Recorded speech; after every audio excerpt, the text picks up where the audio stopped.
During dinner, my mom slipped me a folded note under the table. It said only this: "Pretend you feel sick. Leave now." My stomach dropped. I looked at her, hoping it was some kind of mistake, but she gave me the slightest nod. I felt my chest tighten as I pushed my chair back. 5 minutes later, someone at the table collapsed. If this story already has you hooked, don't forget to subscribe for more gripping real-life stories, and let me know in the comments where you're watching from. My name is Emily Lawson. I was 22, home from college for the weekend, when this happened. That night we were having dinner at my Uncle Peter's house. It was meant to be a warm family gathering. My dad, Mark, was telling one of his dry jokes. My cousins were laughing too loudly at things that weren't even funny, and my mom, Rebecca, sat across from me, smiling, but her eyes were sharp, scanning the room the way she always did when something felt off. Dinner started like any other. Glasses clinked, plates were passed around, and my uncle kept bragging about the roast.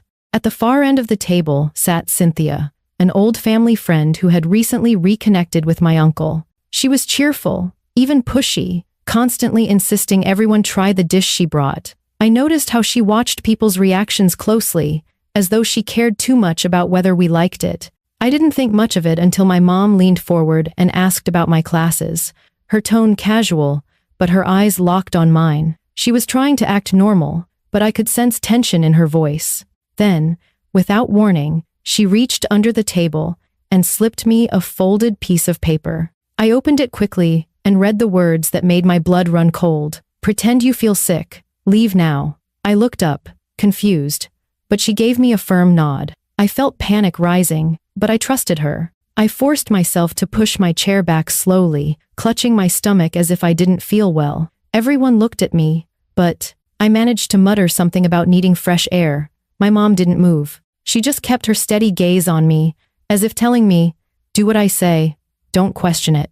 At that moment, I didn't know if she was saving me from embarrassment or from something much darker. When I stepped out of the dining room, the air in the hallway felt cooler, sharper, as if the walls themselves knew something was wrong. I leaned against the wall, clutching my stomach for show in case anyone was watching, but inside I was trembling. My mom's note echoed in my mind: "Pretend you feel sick. Leave now." She hadn't written anything more. No explanation, no clue. Just those words. I ducked into the kitchen, trying to steady my breathing. The hum of the refrigerator and the clatter of dishes in the sink felt strangely loud. My pulse pounded in my ears, drowning everything else out. I wanted to turn back and ask her what she meant, but the look in her eyes stopped me. My mom wasn't someone who panicked easily. If she told me to leave, then something was seriously wrong. From the kitchen doorway, I could hear the muffled sounds of conversation from the dining room, forks against plates, bursts of laughter, the scrape of chairs. Everything seemed normal, but my instincts told me otherwise. I kept thinking about the way Cynthia had insisted everyone try her dish. She had smiled too brightly, pushed the serving bowl too often toward people who hadn't taken any yet. At first I thought she was just eager to show off, but now I wasn't so sure. I pulled out my phone and texted my mom under the table where I sat on a stool in the kitchen. "What's happening? Why did you want me to leave?" My thumb hovered over the screen, waiting for her reply. The seconds dragged on. No answer. My anxiety spiked. I peeked into the hallway again. I could see my father's silhouette through the doorway, hear his voice telling a story about one of his clients. He sounded relaxed, unaware of the tension. Brewing at the table, my uncle laughed at the right moments, and my cousins joked with each other. No one else seemed to sense anything. Only my mom. Finally, my phone buzzed. "Stay out of sight. Trust me." That was all she wrote. My stomach turned cold. She wasn't explaining, just reinforcing her warning. I gripped the phone tightly, my hands damp with sweat. The sound of clinking glasses reached me again. I heard Cynthia's cheerful voice. "Come on, everyone, don't be shy. You have to taste it while it's still warm." My skin prickled. Why was she so insistent? I debated running back in and blurting out everything, telling my dad not to eat, warning my cousins, demanding answers from Cynthia. But then I remembered the way my mom's eyes had locked on mine, fierce and unblinking. She had made me leave for a reason. If I went back, I could ruin whatever plan she had to keep me safe. So I waited, pacing the kitchen like a trapped animal. Every sound from the dining room made me flinch. A burst of laughter would ease my nerves for a moment, only to be replaced by another wave of dread when the room went quiet again. Then came the cough. At first it was faint, just a rough clearing of the throat. I froze, my heart slamming against my ribs. A second cough followed, harsher this time. Then the scrape of a chair against the floor. Voices rose, overlapping, confused. Someone asked if everything was all right. Another voice sounded strained, panicked. I rushed to the edge of the doorway, peering around the corner. My cousin Jacob was clutching his chest, his face pale, his fork clattering to the floor. My father jumped to his side, shouting for water. The room erupted into chaos. Chairs toppled, people shouted, someone screamed. I wanted to run in, but my mother caught my eye across the room. She didn't speak. She didn't even move from her seat. She just shook her head slightly, her message clear: stay back. My legs trembled as I forced myself to obey. Cynthia's voice cut through the noise, high-pitched and desperate. It must be an allergy. He must be allergic to something in the dish. But her face was too tight, her eyes darting too quickly around the room. She looked less like someone shocked, and more like someone trying to cover their tracks. My uncle was already calling 911, his voice shaking, as he tried to explain what was happening. My dad knelt beside Jacob, trying to keep him conscious, and in the middle of the chaos, my mom sat calm and steady, her eyes never leaving Cynthia. Standing in the kitchen doorway, I realized the truth. My mom had seen this coming. She had known there was something wrong with that food. She had pulled me out before I had a chance to take a bite. And now, as my cousin gasped for air, I understood the terrifying weight of the note she had slipped me. It wasn't just a warning, it was a lifeline. The dining room was chaos. My cousin Jacob was slumped against the table, struggling for breath while my father tried to support him, and my uncle shouted into the phone for an ambulance. Plates clattered, glasses spilled, and people scrambled to help. But through it all, my mother sat perfectly still. Her face was calm, her posture rigid, her eyes locked on Cynthia. I stayed frozen in the kitchen doorway, torn between the urge to run to Jacob and the need to obey my mom's warning. My legs trembled with indecision. Every fiber of my being told me to help, to at least be near my family, but something about my mother's steady gaze held me in place. She had seen this coming. She had pulled me out for a reason. If I stepped in now, I might ruin whatever plan she had. My phone buzzed in my hand. It was a message from her. Stay put. Do not eat or drink anything. Trust me. That was all I needed. I realized this wasn't just about pretending to be sick. My mom believed someone at the table had tried to harm us. The collapse wasn't an accident, and she had chosen to protect me before anyone else. The thought sent chills down my spine. I crouched lower in the doorway, trying to stay out of sight while still keeping my eyes on the room. Cynthia was standing now, wringing her hands dramatically, her voice high and panicked. It has to be an allergy.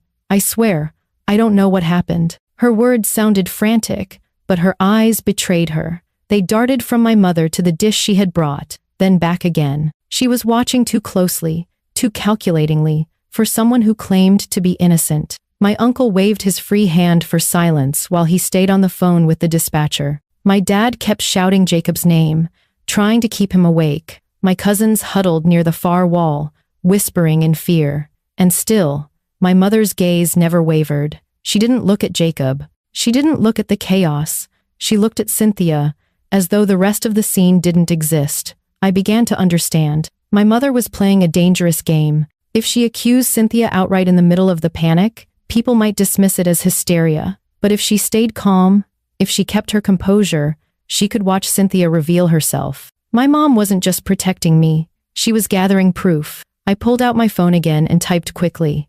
Mom, what do you want me to do? Seconds later, her reply came. Stay quiet. Watch everything. You'll see. So I did. I forced myself to stay back, to let the adults handle the emergency. My heart ached for Jacob as he gasped and wheezed, but paramedics were already on their way. What I could do now was trust my mother's instincts, the same instincts that had pulled me from that table. Minutes dragged like hours. Jacob's breathing slowed but stabilized slightly as my father kept him upright. The room had quieted just enough for everyone to hear Cynthia's voice again. She stepped forward, her words spilling too fast. I made that dish 100 times before. It never caused anything like this. Maybe he has a rare allergy. Maybe it was something else he ate earlier. It's not my fault. Her voice cracked, but it didn't sound like fear for Jacob. It sounded like fear of being blamed. That distinction was clear as day, and I knew my mother saw it too. Finally, she spoke. Her voice was calm, almost cold. "Funny," she said, eyes still locked on Cynthia. "You haven't touched a single bite of your own dish tonight." The room went silent. Every head turned toward Cynthia, whose hands froze mid-gesture. For the first time that night, she lost her composure. Her eyes flicked toward the bowl in the center of the table, then back to my mom. My uncle frowned, confusion written across his face. "What are you talking about, Rebecca? She's been pushing it on everyone," my mom replied evenly. "But not once did she eat any herself. Watch her. She's sweating. She's nervous. Ask her why." I felt my breath catch. My mother had just shifted the entire room's focus. No longer was it just about Jacob collapsing. Now, everyone was staring at Cynthia. Cynthia stammered, her voice faltering. "That's ridiculous. I ate earlier. I wasn't hungry." But her excuse only deepened the suspicion. My uncle's eyes narrowed.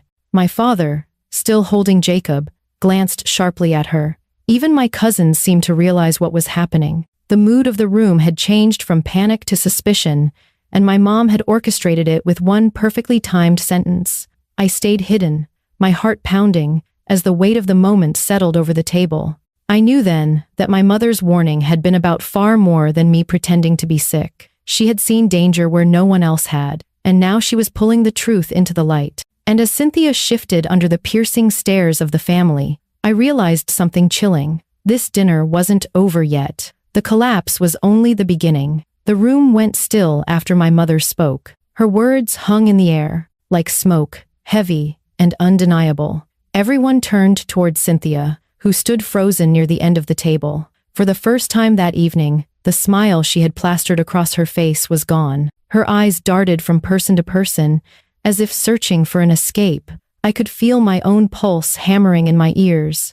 Jacob was still slumped in his chair, his breathing shallow but steadier now as my father held him upright. My uncle, phone still pressed to his ear, looked torn between finishing the call with the dispatcher and demanding answers from Cynthia. The cousins whispered nervously, watching the scene unfold like an audience to a play they didn't understand. Cynthia finally tried to laugh, a brittle sound that fooled no one. "Rebecca, really? You think I poisoned my own dish? That's insane." Her voice shook with forced confidence. But my mother didn't flinch. She kept her eyes on Cynthia and said, "Then prove me wrong. Take a bite." The room erupted with gasps. My uncle's jaw dropped. My father looked at Cynthia sharply. Even I, standing in the kitchen doorway, felt the weight of those words. It was a challenge that cut through all the excuses. If the dish was safe, there was nothing to fear. Cynthia's face drained of color. She opened her mouth, then closed it again, her hands trembling at her sides. I already told you I'm not hungry. I ate before I came." My mom leaned forward slightly, her voice steady but firm. "You've pushed that dish on everyone tonight. You insisted, over and over, that we all try it. And yet, you've never touched a single spoonful. That doesn't sound like someone who's proud of their cooking. That sounds like someone who knew exactly what was in it." Cynthia's lips pressed into a thin line.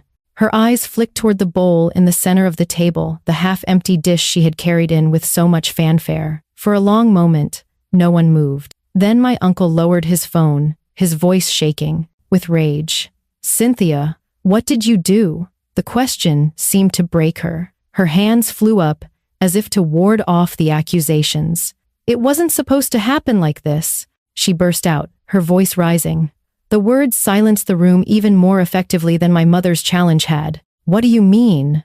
my father demanded. His arm tightened protectively around Jacob. Cynthia's eyes brimmed with tears, but there was no softness in her face. It was anger, bitterness, that twisted her features. "Do you think your family is perfect? Do you think you can just treat people however you want, and expect them to keep smiling? Your brother ruined my life years ago. I lost everything because of him. Tonight was supposed to be justice. My uncle recoiled, his voice cracking. Justice? By poisoning my family? By nearly killing my nephew? Her chest heaved, and for the first time, she looked less like the cheerful family friend she pretended to be, and more like a stranger with a dangerous grudge. I only meant to scare you, she said weakly. I didn't expect it to be this bad, but no one believed her anymore. The cousins pressed closer to the wall. My father's face hardened with fury, and my mother, still calm and composed, said the words that sealed everything. You were willing to put every person at this table in danger, just to settle a score. You didn't care who got hurt. The wail of sirens grew louder outside, filling the silence that followed. Moments later, paramedics rushed into the room, moving straight to Jacob. Behind them, 2 police officers entered, summoned by the dispatcher when my uncle had described the situation. Everything happened quickly after that. The paramedics worked on stabilizing Jacob, checking his vitals, preparing to rush him to the hospital. The officers questioned everyone briefly, but it didn't take long for eyes to turn toward Cynthia. She was shaking, her excuses falling apart with every passing second. When the officers asked her directly to explain why she hadn't eaten her own food, she broke down completely. It was just a mistake, she sobbed, her voice high and frantic. I didn't mean to kill anyone. I only wanted them to suffer a little, to feel what I felt. Her confession was enough. The officers moved swiftly, reading her rights as they led her out of the dining room in handcuffs. The sight of her being taken away left the room in stunned silence. I stepped forward from the kitchen, finally able to move, my legs weak beneath me. My mom turned toward me, her expression softening as she reached out. Are you all right? She asked quietly. I nodded, though my throat was tight. You knew, I whispered. You saw it before anyone else. She pulled me into her arms, holding me close as the paramedics wheeled Jacob out. Sometimes you don't need proof to know when something's wrong, she said. You just listen to your gut, and when it comes to protecting you, I will always trust mine. I clung to her, overwhelmed by everything that had just happened. The dinner that was supposed to be a simple family gathering had turned into something darker than I could have imagined. And as the flashing red and blue lights filled the night outside, I realized how close I had come to sitting at that table when the food was passed around. My mother's note had saved me. Her instincts had saved us all. The hours that followed felt like an endless blur. The flashing red and blue lights from the police cars spilled across my uncle's front yard, while neighbors gathered outside, whispering in shock. Inside, the dining room that had once been filled with laughter and clinking glasses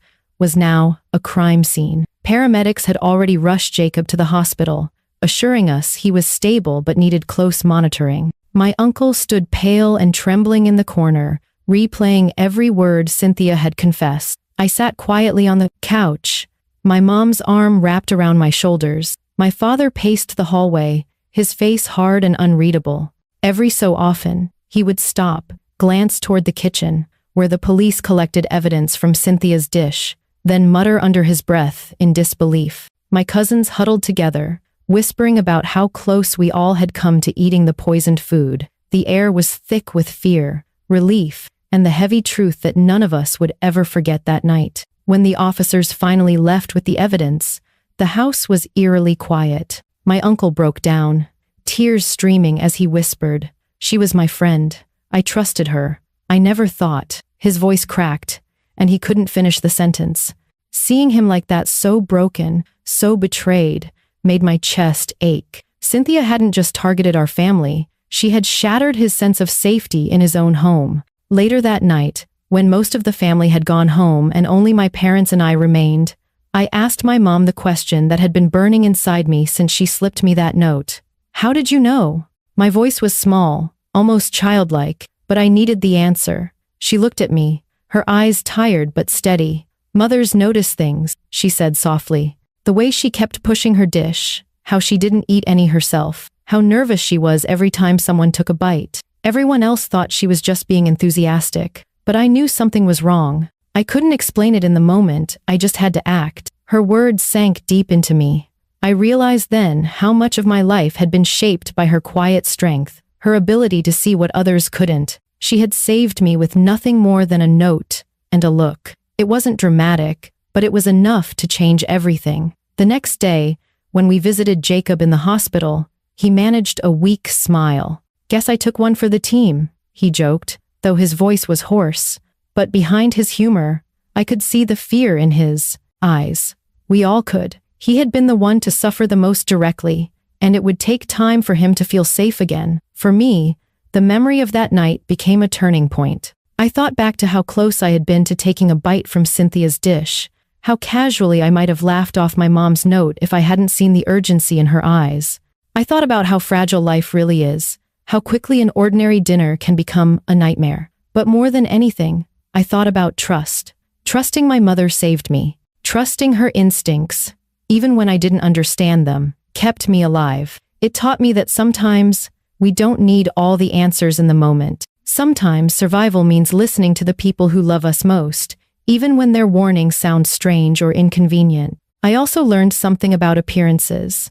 Cynthia had come into our home with a smile, acting like a friend. She laughed, she shared stories, she pretended to belong. But underneath, she carried bitterness and hatred. That night reminded me that evil doesn't always look like a villain. Sometimes it looks like someone you think you can trust. In the weeks after, my uncle struggled with guilt, blaming himself for inviting her. But my mom reminded him gently, "It's not your fault for showing kindness. It's her fault for abusing it." Those words stuck with me. They helped me understand that we can't live our lives in constant suspicion, but we also can't ignore our instincts when something feels wrong. Looking back now, I see that dinner not only as the night my cousin nearly lost his life, but also as the night my mom showed me just how powerful love and intuition can be. She didn't need evidence or proof, she just knew. And because I trusted her, I'm here to tell the story. That night changed the way I see my mom. She isn't just my mother, she is my protector, my guide, and the reason I walked away safe. If she hadn't acted when she did, I might have been the one on the floor.